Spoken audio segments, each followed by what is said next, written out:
처갓집에 들어가 사는 것도 되게 희한하고 안 좋은 것처럼 얘기를 하고 이랬었는데 겉보리 세 말만 있어도 뭐 처가살이는 안 한다더라. 지금은 처가에서 집 살 때 보태줬어요. 고맙지.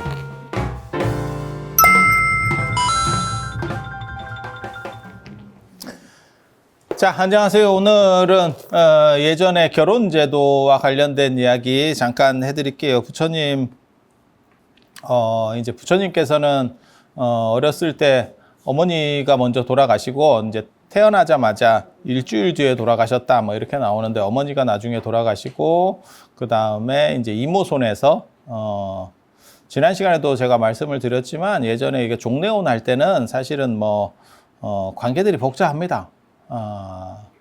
그래서 뭐 삼촌과 결혼할 수도 있고 뭐 별 일들이 많이 존재할 수 있어서, 그래서 콜리족이라고 하는 데서 부처님 이웃 바로 옆에 있는 나라인데, 그 콜리족에서 마야하고 그 다음에 마하프라자파티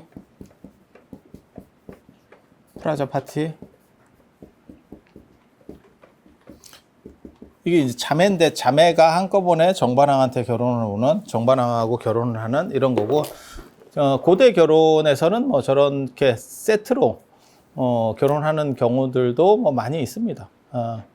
그래서 중국에도 그런 이야기가 있고, 중국에 이제 요임금이 요순 시대 이렇게 들어보셨죠? 그래서 그 요임금이 순임금한테 자기 딸 둘을 한꺼번에 결혼을 시키고, 뭐 이런 얘기들이 나옵니다. 그것도 재밌습니다. 그런 얘기 보고 있으면, 야, 이것들이 사람인가 싶은, 아니, 둘이 결혼을 해서 그게 대단한 게 아니고, 그 아버지가 이제 고수라고 장님인데, 순임금, 저 아버지가 장님인데, 나중에 장님이 된 것 같아요. 근데,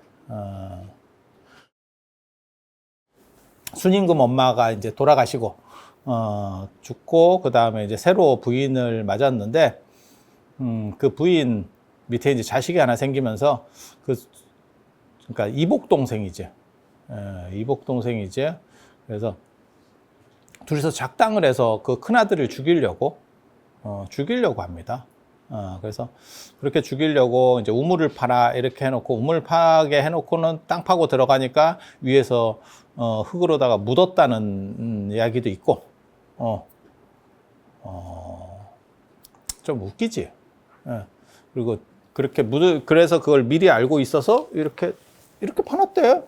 이렇게. 그래서 흙을 덮으니까 이렇게 해서 올라갔다. 뭔 소리인지 난 참 못 알아듣겠어요. 나 저 어렸을 때도 저런 거 읽으면서 내가 저게 무슨 쌉소리인가 싶기도 하고, 이게 못 올라오거든요. 이게 막혀도 이렇게 파놔도 이게 못 올라옵니다. 상식적으로. 근데 뭐 그렇게 이야기가 있어요. 그리고 저거 지붕 이후로 올라가라 이래놓고 사다리를 치우고 뭐 이랬더니 뒤에다가 뭐 또 다른 사다리가 있어서 내려오고 뭐 별 얘기들이 있습니다. 그래서 최소 2번 이상 죽이려고 했었던 그런 대목이 나옵니다. 사마천의 사기에도 나오고 맹자에도 그런 이야기가 있어요. 그리고 되게 그 아버지하고 그 아들이 되게 좋아해요. 이복동생이. 내가 이제 죽이라고 했으니까, 내가 계획 세워서 죽였으니까, 저 순임금의, 쉽게 말해서 부인 둘은 내가 합니다. 이렇게. 이거 무슨 막장 드라마도 그런데 아버지가, 그렇게 해. 뭐, 이렇게. 야, 이게 무슨 개막장 드라마인가 싶은 일이 있어요. 근데 순임금은 원망하지 않았다. 그래서 효자다. 이게 효자인가? 이게 효의 덕목인가? 싶기도 하고, 그렇게 해서 결국 뭐 나중에 순이라고 하는 사람이 우나라를 건국하면서 뭐 이렇게 됐다. 그래서 당요우순 이렇게 나오거든요. 당나라의 요임금, 그 다음에 이제 우나라의 순임금 뭐 이렇게 해서, 그래서 이제 그렇게까지 하는 게 진짜 효냐, 뭐냐 이러면서 이제 맹자에도 그렇게 논점들이 나옵니다. 그래서 자매 둘이 다 이렇게 결혼한다 하더라. 그래서 제가 전에 그런 얘기 해드렸는데, 이런 시절에는 제일 좋은 게 딸부잣집으로 장가를 가야 된다. 이제 딸이 하나 있는 집으로 가면 그게 좋은 건지는 잘 모르겠다. 생각해 보니까 그게 꼭 좋은 건지는 잘 모르겠다. 예, 이슬람이 나중에 부인이 4가지 두는데 나중에 가래가 찢어져 죽는다 하거든. 저는 이슬람의 결혼 제도에 대해서는 생각보다 상당히 긍정적이에요. 그 시절에는 충분히 저게 개명한 제도였었다. 제가 그런 얘기 하잖아요. 전 세계에서 가장 미개한 결혼 제도가 어떤 제도냐? 우리나라 조선에 있었던 부인을 한 명 두고 그 다음에 첩을 두는 제도. 진짜 이건 잔인하고 미개한 제도였었다. 그래서 그 첩들은 아무 권리도 없고 그 자식까지 권한이 없는 것이 내려가는 너무너무 잔인한 제도. 우리는 주변에 있었기 때문에 그게 잔인한 건지를 잘 몰라요. 그런데 진짜 안 좋은 제도입니다. 진짜 나쁜, 제가 보기에는 인류 문명사에서 어떻게 보면 가장 안 좋은 제도? 그러니까, 뭐, 몽고나 안 그러면 그런 데서도 여러 가지 이런 게 있어요. 그러니까 결혼을 해도, 그거는 기억해 두세요. 제가 지난번에도 그런 말씀을 드렸는데, 혈통을 중시하지 않는 거는 유목문화예요. 그러니까 유목문화에서는 혈통이 없고, 그 다음에 농경문화에서 이게 혈통을 중시합니다. 농경에서는. 그리고 우리나라도 이제 점점 유목문화식으로다가 문화적인 게 약간 변형됐죠. 그러니까 우리가 무슨 뭐 유목을 하는 건 아니지만 문화적으로 약간 변형이 됐어요. 서구 영향으로. 그렇다 보니까 지금은, 결혼할 때 꼭 내 자식이 아니어도 뭐 그냥 이렇게 딸려 있어도 결혼을 하고, 저희 어렸을 때까지만 해도 불가능한 일이었는데, 그리고 이혼할 때 그 사람이 또 다시 이혼할 때 되게 재밌는 현상들이 있죠. 내 자식이 아닌데도 서로 키운다고, 정이 붙으면 서로 키운다고 그거를 소송이 붙죠. 그러니까 예를 들어서 엄마가 결혼할 때 데리고 온 자식이야. 그런데 실제로는 이 엄마는 별로 이게 또 책임감도 별로 없고, 그리고 아버지랑 오히려 정이 들었어. 그러니까 나중에 찢어질 때는 어떻게 되냐면 아버지가 이제 뭐 친권을 주장하고 이런 경우들도 있거든요. 친권은 아니지. 양육권을 주장하고 어쩌고저쩌고 하는 이런 경우들도 있거든요. 그냥 있는 얘기 하는 거예요.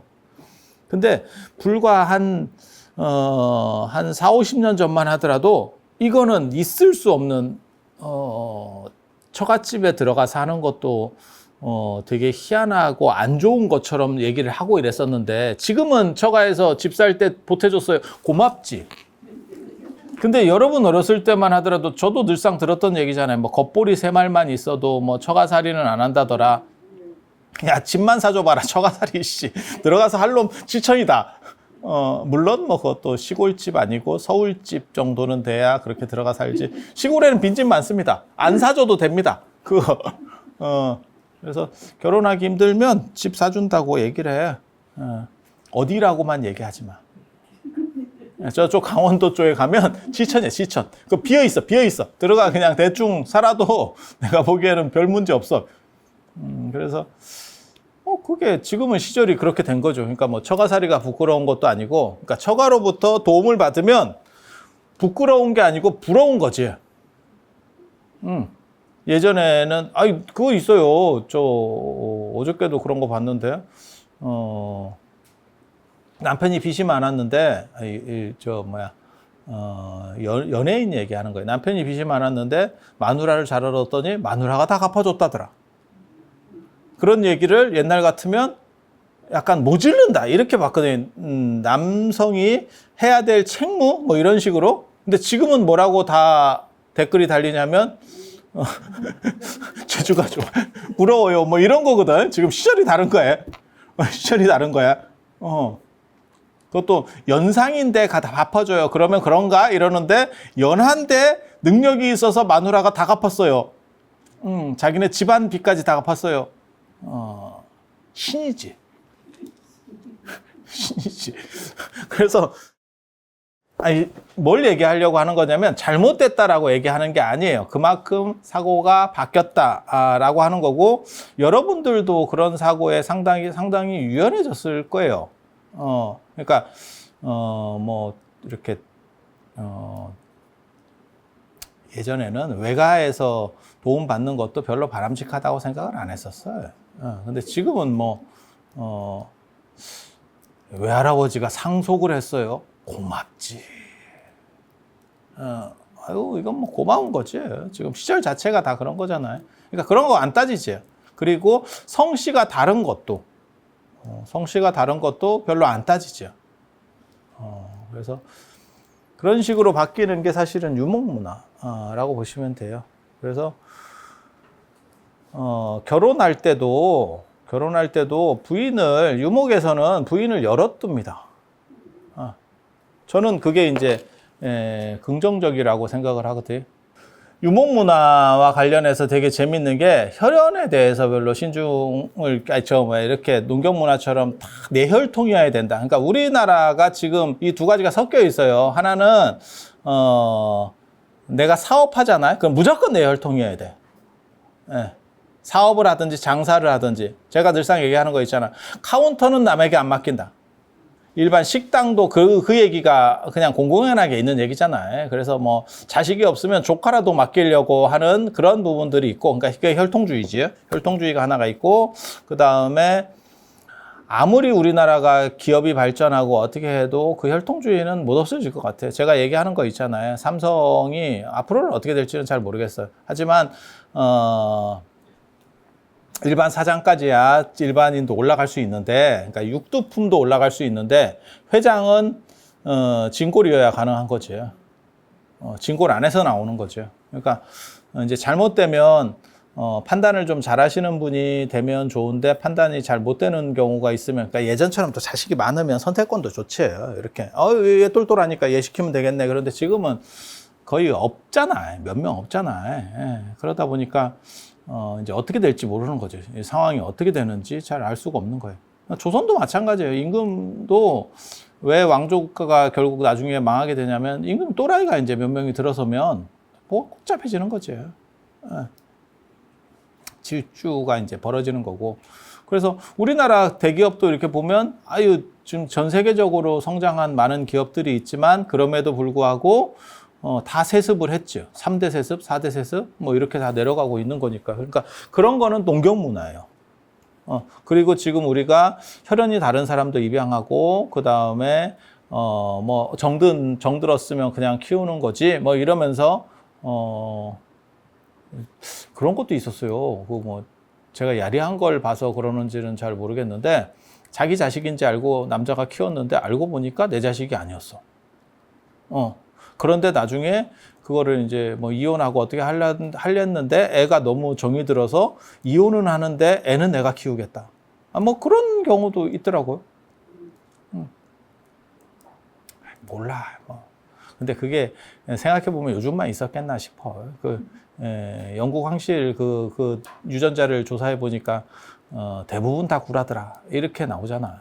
그 되게 재밌는 얘기거든요. 몰라. 그런 거를 따지는 게 옳은 건지도 잘 모르겠어요. 그 혈통을 따지는 게 과연 얼마나 타당한지에 대해서도 사실은 생각을 좀 해봐야 될 것 같아요. 근데 유목문화에서는 부인을 열어두는 것도 가능한데, 부인을 열어둬도 그 부인들의 대우는 대등합니다. 그러니까 이슬람에서 부인을 넷을 두는데, 이슬람에서는 부인을 4명까지 둘 수 있는데, 그리고 그 당시 무하마드가 저렇게 결정을 한 거는, 그때 중동에 전쟁이 너무 많이 나서 남성과 여성의 성비가 안 맞았어요. 그러니까 여성은 유리는 당하지만 죽지는 않는 거고, 남자는 죽는 거지. 그렇다 보니까 성비가 안 맞았고, 그 다음에 죽은 뒤에 인구수를 급격하게 늘려야 될 필요성이 있거든요. 전쟁이 벌어지고 난 뒤에는. 그래서 이렇게 묶는 거죠. 되게 재밌는 게, 동남아시아 국가들, 그러니까 베트남도 그렇고, 캄보디아 이런 데 보면, 인구가 뭐 진짜 대단하죠. 여기서 대단하다는 얘기는 젊은 층이 이렇게 많죠. 그러니까 걔네는 피라미드 구조입니다. 그게 왜 그러냐면, 전쟁 끝나고 나서, 아마 우리도 마찬가지였을 거예요. 한국 전쟁 끝나고 60년대, 70년대 이게 인구가 늘어나는 게, 그게 이제 요즘으로 말하면 코로나 끝나고 보복 심리인가? 그때 애를 못 낳아서 한꺼번에 애를 낳나? 근데 많이 돌아가셨죠. 전쟁이라고 하는 상황 속에서 많이 돌아가셨고, 그 다음에 애를 낳고 키우고 할 만한 여건도 안 됐었던 거고, 그러니까 좀 안정되고 난 뒤에 이게 인구가 폭발하게 되는 거거든요. 그래서 동남아시아 국가들 보면 이렇게 베트남이나 아무튼 그런 나라가 부러운 게, 부러운 거는 젊은 사람이 많다는 거죠. 주류가 젊은 사람이에요. 30대 정도, 20대, 30대가 주류입니다. 우리는 역으로 이렇게 피라미드 구조, 역항아리 구조가 나온 거고, 지금 뭐 앞날이 어둡다라고 말하는 건 어쩔 수가 없는 지금 뭐 그런 상황이고, 그쪽은 이제 베트남 전쟁 때문에 벌어진 일이잖아요. 여러분들도 다 베트남 전쟁은 다 잘 아시잖아요. 한국 전쟁까지는 사실은 까마득한 일이고 벌써 어느 정도 많이 지난 일이고, 베트남 전쟁은 우리가 봤었던, 눈으로 본 건 아니지만 갔다 오시고 뭐 이런 분을 다 주변에서 우리 봤었잖아요. 그렇죠? 그래서 그렇게 생각해 보면, 물론 그 이제 캄보디아 같은 경우는 좀 특이하게 인구가 그렇게 된 거죠. 캄보디아는 이제 킬링필드 뭐 이래가지고 좀 안 좋은 일이 있었죠. 100만 이상을, 야, 무슨 폴포트 이런 거 다 들어오셨잖아요. 자기 국민을 뭐 4분의 1인가 이걸 학살하고 뭐 저거 해서 좀 안타깝죠. 그래서 아무튼 인구가 밑에 쪽이 많으면 괜찮아요. 그래서 전쟁이 나고 그 다음에 그거를 복구해야 되는 필연성 속에서 무하마드가 이제 4대1로 결혼을 비율을 맞춰놓은 거거든요. 그리고 그게 이제 종교라고 하는 게 특수법이기 때문에 종교의 원칙들은 다 마찬가지예요. 일반법 같은 경우는 합리성에 의해서 개변되지만, 종교법은 이거는 특수법이에요. 그러니까 일반 윤리가 아니고 특수윤리거든요. 그래서 그 교조가 한번 정해놓은 거를 바꾸기가 굉장히 어렵습니다. 그게 타당하냐에 대한 것들이 논의를 거칠 수가 없어, 이게. 제가 유를 하는 사람이기 때문에 이걸 잘 압니다. 합리적이지 않아, 오늘날의 관점에서는. 하지만 바꿀 수 있느냐? 못 바꿉니다. 왜? 그 권위를 도전할 수가 없어요. 이게 종교에서의 특수성이라고 하는 거예요. 그러니까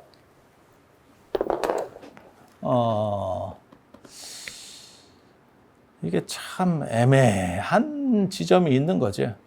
그래서 중국에서도 사실 이 문제가 벌어졌었어요. 인도 방식의 유를 이제 승려들이 출가할 때 유리라고 하는 게 있거든요. 비구 250개, 비구니 348개 뭐 이래가지고 이제